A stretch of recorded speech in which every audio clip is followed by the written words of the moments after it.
Assalamualaikum warahmatullahi wabarakatuh. Selamat siang, selamat sore semua anak-anakku. Hari ini kita mau belajar marketing mengenai pemposisian produk atau biasa disebut positioning. Sebelumnya ada yang tahu positioning itu apa? Kalau misalnya tahu, bisa langsung tulis di kolom komentar ya. Nah, jadi positioning ini sebuah image ataupun citra yang sudah melekat di benak para konsumen ataupun pembelinya mengenai sebuah merek ataupun nama produk yang dihasilkan oleh sebuah perusahaan tertentu. Jadi positioning ini cara pandang konsumen melihat dari produk yang membedakan dari produk lainnya ataupun produk pesaing. Contohnya seperti apa sih? Misal kita suka banget nih sama Indomie. Indomie perusahaannya apa? Indofood. Nah, karena kita sudah setia sama Indomie karena keenakan cita rasanya gitu ya, itu akan melekat dan terbentuk di benak kita bahwa positioning ini, si Indomie ini sangat amat melekat di benak kita. Jadi kita akhirnya setia membeli produk tersebut. Itu dari pemposisian produk. Jadi ada tempat tersendiri nih yang akhirnya kita setia sama Indomie gitu. Itu dari positioning. Nah, bentuk dari positioning produk. Contohnya tuh ada pertama market leader atau cenderung menguasai pasar. Jadi perusahaannya ini menguasai pasar. Contoh tadi seperti Indomie gitu. Dari perusahaannya Indofood. Indomie sudah ada di seluruh dunia, sudah ada di belahan manapun gitu ya. Dari di Indonesia ada, di Vietnam ada, dan masih banyak lagi gitu ya. Pabriknya juga masih banyak dimanapun. Nah, Indomie ini, Indofood, sebagai market leader-nya, penguasa pasarnya. Kemudian ada yang kedua namanya challenger, atau perusahaan yang memposisikan dirinya sebagai penantang ataupun pesaingnya. Jadi kalau tadi kita sudah setia nih sama produk Indofood seperti Indomie, seperti yang kita tahu saat sekarang banyak banget nih produk pesaing yang menantang diri seperti menjual produknya sama sekali mirip kayak Indomie. Apa tuh? Contohnya kayak Midas Walk. Katanya hampir mirip ya. Rasanya itu sama produk pesaing. Dia adalah perusahaan challenger atau penantang pesaing bagi Indofood. Yang pertama itu market leader-nya. Market leader ini Indofood sudah dikenal cukup lama oleh masyarakat Indonesia maupun luar negeri gitu ya.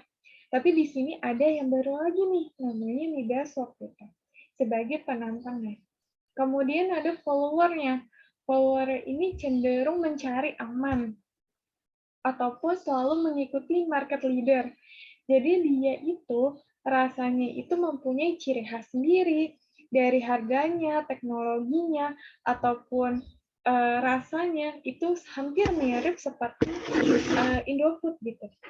Apa contohnya? Seperti mie sedap gitu ya. Mie sedap hampir sama kayak Indomie gitu. Dia hampir mengikuti dari harganya, teknologinya, maupun citra rasanya. Tapi mereka punya produknya masing-masing, kayak rasa Korea, saus Korea atau saus Singapura gitu ya. Terus, tapi ada pun rasa-rasa yang sangat amat kita kenal gitu, kayak kari ayam atau rasa bakso, rasa ayam itu sangat cari aman gitu. Yang kita kenal itu pasti ada di setiap merek mie instan gitu. Pasti ada rasa kari ayam, rasa bakso, ada rasa ayam, itu ada ya. Itu cenderung cari aman. Kemudian contoh konkret dari positioning. Nah, di sini ada perusahaan yang beda lagi nih. Jadi sebuah perusahaan memproduksi mobil mereknya itu Y dengan positioningnya atau keunggulannya, dia bilang ini adalah mobil keluarga. Maka produk yang ditawarkan itu harus memiliki kondisi tempat duduk yang nyaman, longgar, besar, ataupun AC-nya juga yang dingin, terus ada TV-nya gitu, dan berisikan 4-6 orang. Juga bisa lebih gitu, tapi biasanya untuk keluarga itu 4-6 orang. Seperti itu ya, contoh konkret dari positioning. Nah, terus selanjutnya ada kriteria positioning produk. Yang pertama banget pasti ada customer atau kita nih sebagai pembeli, pelanggan, ataupun target pasarnya. Target pasar ini seperti tadi ya, mobil. Mobil untuk keluarga, berarti target pasarnya untuk orang yang sudah berkeluarga. Nah, nanti ada lagi nih misalnya, peralatan perabotan rumah tangga, biasanya untuk ibu-ibu gitu. Nah, itu dari customer atau pelanggannya. Kemudian ada company ataupun kekuatan dan keunggulan dari kompetisi perusahaan dan pesaing. Jadi company ini perusahaan ya. Perusahaan ini memiliki keunggulan, kekuatan, itu seperti apa?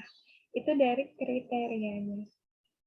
Nah, kemudian ada competition. Competition ini adalah membuat produk yang kita buat nih di suatu perusahaan menjadi memiliki keunikan tersendiri ataupun berbeda dari perusahaan lainnya. Misal tadi kita mau bikin produk mie instan. Mie instan terus yang dimasak sendiri pakai ada tuh namanya kantong penghangat terus tinggal dimasukin air. Itu kan jarang banget ya kalau di Indonesia, tapi kalau di Korea itu banyak banget. Uniknya apa? Uniknya itu, dia cuma bisa, kita cuma butuh air mineral yang nggak hangat air biasa aja, tapi di situ ada kantung pemanasnya. Jadi bisa memasak mie instan itu di tempatnya. Gitu. Itu sangat instan, bisa dibawa kemana-mana. Itu yang menjadikan keunikan dari produk yang kita jual. Kemudian change.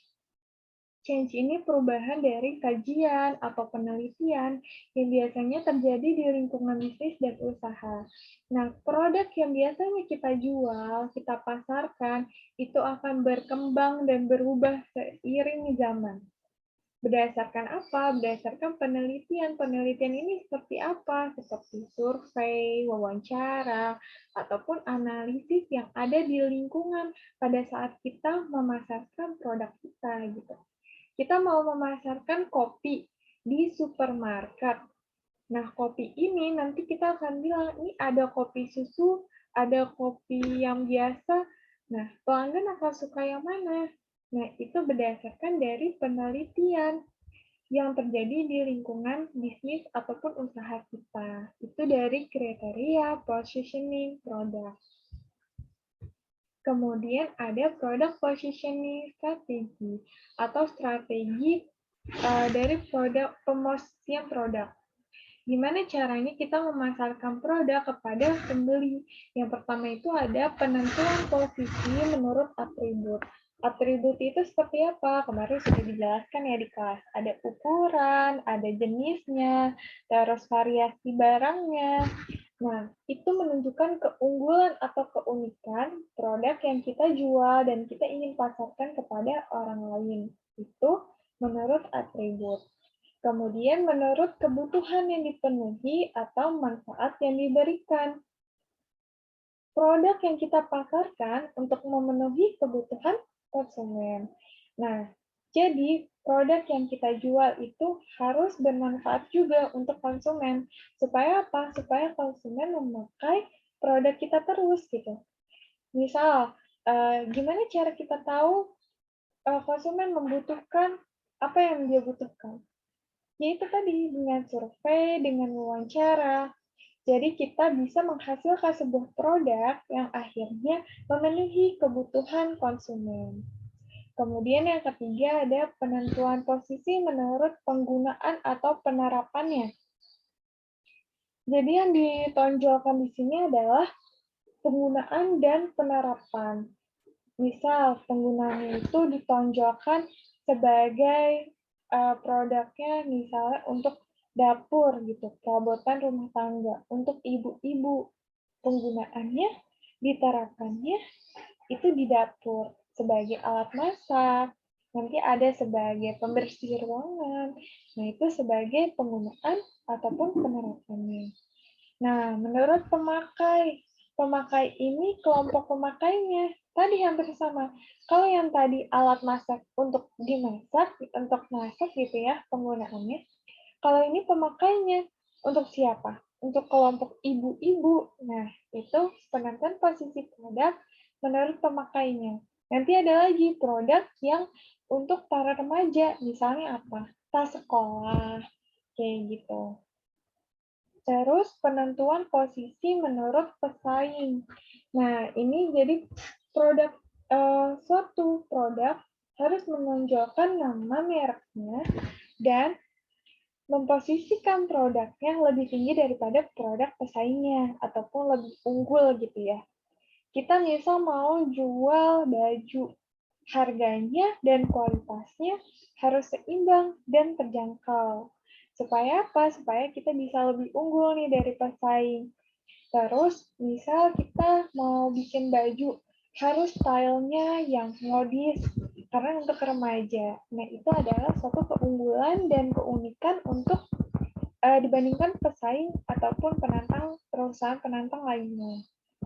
Nah, yang keenam ada penentuan posisi menurut kategori produk.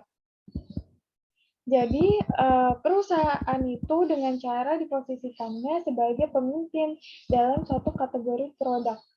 Kayak tadi ada market leader, ada challenger, ada lagi yang cari aman follower berdasarkan kategori produknya. Dia penguasa pasarnya kah, atau penantangnya kah, atau hanya cari aman. Nah, itu berdasarkan kategori produk yang dia jual. Kemudian penentuan posisi ataupun kualitas.